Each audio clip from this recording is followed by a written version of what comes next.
Hey, I just have to tell part of my story. You know, the story of me is a Jacob and Esau story. So my great grandparents were Jacobs, and they were about their father's business, and they gave birth to an Esau, who happens to be my grandfather.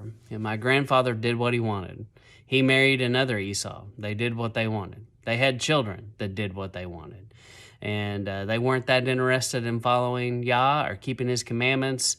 They did what was easy, what they wanted, and they had children in the wake. They had divorces in the wake.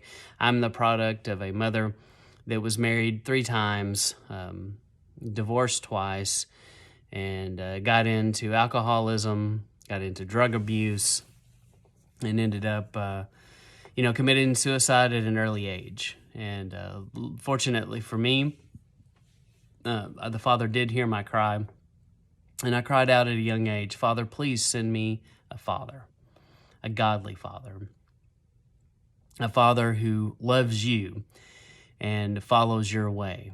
And you know what? He answered that. Not only did he answer that, he gave me 3. He sent 3 men in my life that showed me how to be a man, that showed me how to do things like, pay the bills, be responsible, take things and take care of them.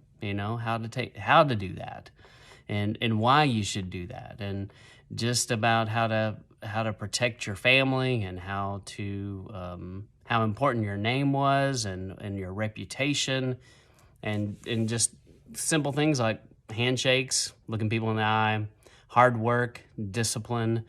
These men came into my life, and I believe that everybody out there has this opportunity. So it is in Yah's will that you are raised and have a fatherly influence. I believe that to be a fact. He wants that for us.